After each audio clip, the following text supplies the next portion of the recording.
May 1st, 1960. 30,000 feet above the Ural Mountains. Soviet airspace. Francis Gary Powers is flying an aircraft that his employers have told him cannot be shot down. The U-2 spy plane operates at altitudes above 70,000 feet, higher than any Soviet fighter can climb, higher than any Soviet missile can reach. For 4 years, the CIA has been sending these planes over the Soviet Union in complete impunity, photographing missile sites, nuclear facilities, military installations.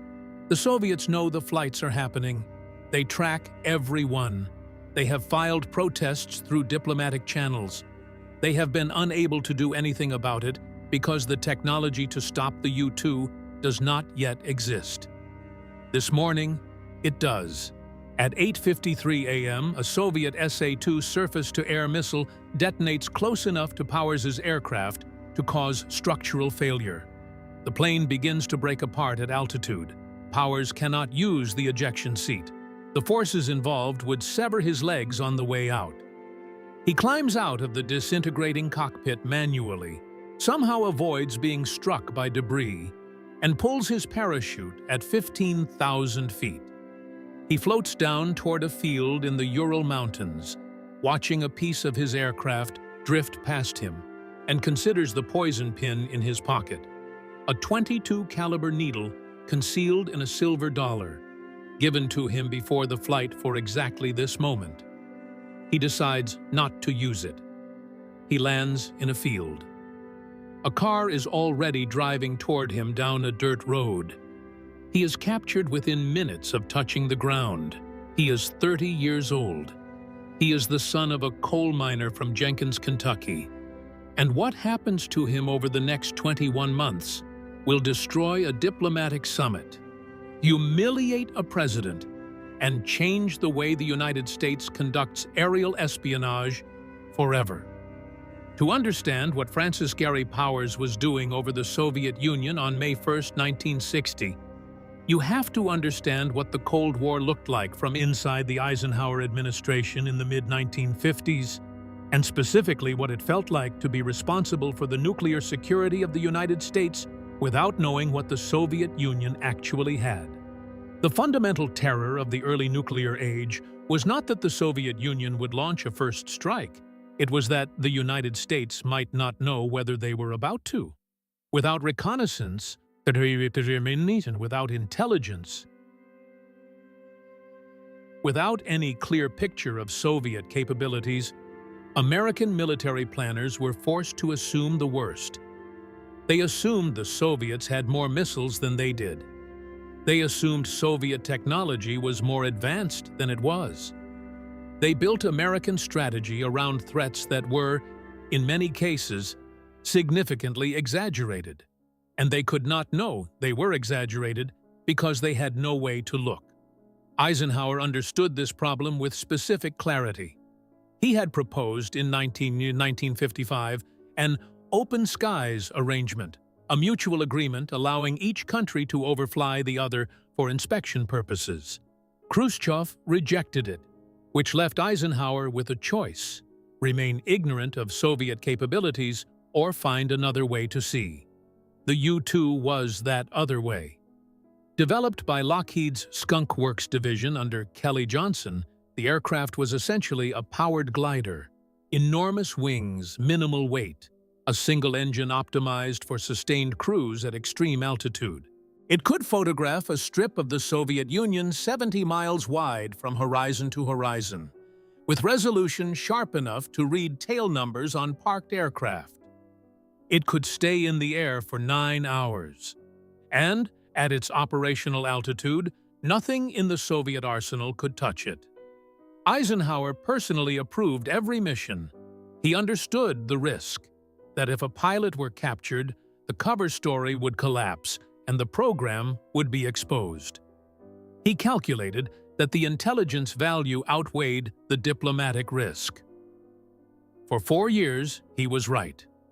The mission Powers flew on May 1st was called Grand Slam, the most ambitious U-2 flight ever attempted, crossing the entire Soviet Union from Pakistan to Norway, photographing the ICBM launch facilities at Baikonur and Plesetsk, the plutonium processing center at Chelyabinsk, and dozens of other targets. It was scheduled to be completed 2 weeks before the Paris summit, a four-power conference that Eisenhower and Khrushchev had been working toward for months, the most significant diplomatic initiative of Eisenhower's second term. The timing of Grand Slam was deliberate. Get the last intelligence before the summit. Know exactly what the Soviets have before sitting down to negotiate. Powers' original plane had been grounded for maintenance. He flew a replacement that he had never flown before and did not trust. He accepted the poison pin, a device he had always refused before, because the plane felt wrong to him, and he wanted the option. He took off from Peshawar, Pakistan, before dawn. At Baikonur, Soviet radar was tracking him from the moment he entered Soviet airspace. The SA-2 batteries below could not reach him. Not quite. Not yet. But on this specific morning, for the first time, Soviet air defense commanders had a new version of the missile with extended range, and they had been waiting for exactly this opportunity. The first missile detonated behind Powers' aircraft rather than directly hitting it. The shock wave and fragmentation caused the U-2 to begin breaking apart. Powers tried to activate the self-destruct mechanism, a 70-second delay explosive designed to destroy the aircraft and its cameras after the pilot ejected. He could not reach the switch in the disintegrating cockpit. He climbed out without triggering the self-destruct. The aircraft, the cameras, and the film reached the ground largely intact. This was the first catastrophe. The second was what happened in Washington. When Powers failed to arrive at Bodø, Norway, NASA issued a cover statement. A weather research aircraft had gone missing over Turkey after the pilot reported oxygen difficulties. The story was plausible. It had been prepared in advance, and it was destroyed 4 days later when Khrushchev stood before the Supreme Soviet and announced not only that an American spy plane had been shot down, but that the pilot had survived, had been captured, and was currently in Soviet custody, talking to the KGB. The NASA cover story had assumed Powers was dead. It had not accounted for the possibility of a living, talking pilot in Soviet hands. The Eisenhower administration, caught in a lie it could no longer sustain, tried to issue a revised statement acknowledging the reconnaissance program while suggesting the president had not personally authorized this specific flight. On May 11th, Eisenhower corrected this as well. He acknowledged his full personal involvement in the program and stated that such flights were a necessary element of national defense and would continue. Khrushchev, who had been looking for a face-saving way to proceed with the Paris summit, now had no political room to do so. He arrived in Paris on May 14th and delivered an ultimatum. Eisenhower must apologize for the flights, punish those responsible, and promise to end them. Eisenhower refused. Khrushchev walked out. The summit collapsed. The most significant diplomatic initiative of the Eisenhower presidency ended in a Paris conference room because a Kentucky coal miner's son had floated down through Soviet airspace on a parachute with a poison needle in his pocket that he chose not to use. Powers was taken to Moscow and held at KGB headquarters on Lubyanka Square, the same building where Vasily Mitrokhin would spend decades reading the files of Soviet espionage. He was interrogated extensively. He did not reveal the altitude ceiling of the U-2, the specifics of its camera systems, or the full scope of the program. He told the KGB what they already knew, that he worked for the CIA, that the mission was reconnaissance, that the program had been running for years. His trial began on August 17, 1960. It was his 31st birthday. The trial was theater. The outcome was predetermined. The prosecution presented the wreckage of the U-2, the cameras, the film, the maps, the poison pin, all displayed for the international press as evidence of American aggression and the duplicity of the Eisenhower administration. Powers' defense attorney could barely speak English. The Soviet legal system had been designed not to determine guilt, but to display it. Powers was convicted of espionage and sentenced to 10 years, 3 in prison and 7 in a labor camp. He was taken to Vladimir Prison, 200 kilometers northeast of Moscow. He was given the choice of a cellmate or solitary confinement. He chose a cellmate. His cellmate, a man named Sigurd, became his closest friend for the 21 months of his imprisonment. He never knew Sigurd's last name. What happened to Powers in Vladimir Prison was, in its own way, as representative of the Cold War as anything that happened in the air over the Urals.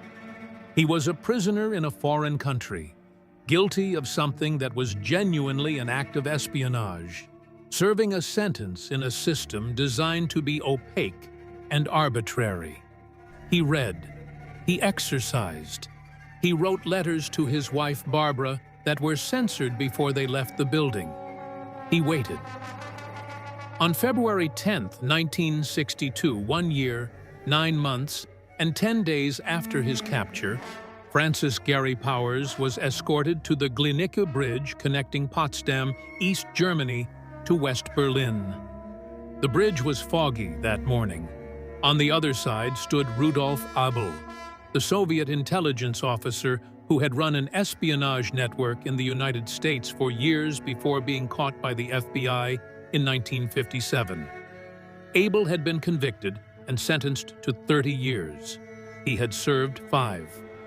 The exchange had been negotiated through back channels for months.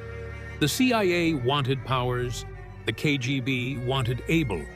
The bridge, 120 meters of steel and concrete over the Havel River, running between the American and Soviet sectors, was the agreed neutral point, the Bridge of Spies. Before Powers stepped onto the bridge, a Soviet consular representative leaned close to him and said, "The next time you come to see us, come as a friend." Powers walked east to west. Abel walked west to east. They passed each other in the middle of the bridge without speaking, barely acknowledging each other. Powers was wearing his prison clothes. The fog was thick enough that he could not see clearly until he was most of the way across. When he reached the western side and was surrounded by American officials, he did not feel what he had expected to feel. He felt, he later wrote, nothing in particular. The relief came later. The reception Powers received in the United States was, by any reasonable measure, shameful. The American press had spent the 21 months of his imprisonment debating whether he should have died rather than let himself be captured. Some argued he should have used the poison pin. Others argued he should have destroyed the aircraft. Still others argued that any American pilot captured by the Soviets had an obligation to remain silent regardless of what the Soviets did to him. An obligation that no previous prisoner of war had ever been held to so explicitly. The Senate Armed Services Committee convened hearings on the U-2 incident. Powers testified. The committee found, after reviewing classified CIA documents, that he had acted in accordance with his instructions, had given up no information of value, and had conducted himself appropriately throughout his captivity. CIA Director Allen Dulles said publicly that Powers was a fine young man who had performed well under dangerous circumstances. None of this fully rehabilitated him in the court of public opinion. The treatment of Francis Gary Powers was a specific kind of American failure. The failure to acknowledge that the people sent to do dangerous work in secret were not responsible for the political consequences of their employers' decisions. Powers had not decided to overfly the Soviet Union. He had not decided to time the flight 2 weeks before a diplomatic summit. He had not decided that this was an acceptable risk. He had been ordered to fly. And he had flown.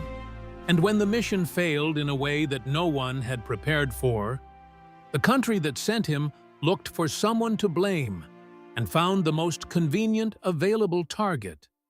He worked for Lockheed as a U-2 test pilot from 1963 to 1970. He wrote a memoir called Operation Overflight in 1970 that gave the fullest public account of the program that had been published to that point. From 1972 to 1977, he flew traffic helicopters for KNBC News in Los Angeles, reporting on accidents and congestion from the air over a city he had come to love. On August 1, 1977, his helicopter ran out of fuel on approach to landing. It crashed. He was 47 years old. He was buried at Arlington National Cemetery. The CIA declassified documents in 1998, confirming that he had followed orders, revealed no vital information, and refused to denounce the United States throughout his captivity. In 2012, 35 years after his death, 52 years after he was shot down, the United States Air Force awarded him the Prisoner of War Medal, the Distinguished Flying Cross, and the National Defense Service Medal. He would not have cared much about the medals. He had said in the years after his return that what he wanted most was for people to understand that he had done his job. That was all. He had done his job. Thank you for being here for this story. Francis Gary Powers is one of the most consequential and least properly understood figures of the Cold War. A man whose flight changed the course of American diplomacy, whose capture destroyed a summit that might have changed the trajectory of the arms race, and whose treatment by his own country after his return was a specific kind of injustice that the historical record has only partially corrected. Next week, we go to October 1956 and a story that begins with students in Budapest marching toward a radio building with a list of demands. What happens next? 12 days of revolution, a brief moment when it looked like Hungary might actually free itself from Soviet control, and then the tanks is one of the most devastating episodes of the Cold War. And at the center of it is a question that the American government has never fully answered. What did Radio Free Europe, the CIA-funded station broadcasting into the Eastern Bloc, actually promise the Hungarian people? And what happened when those promises turned out to be worth nothing?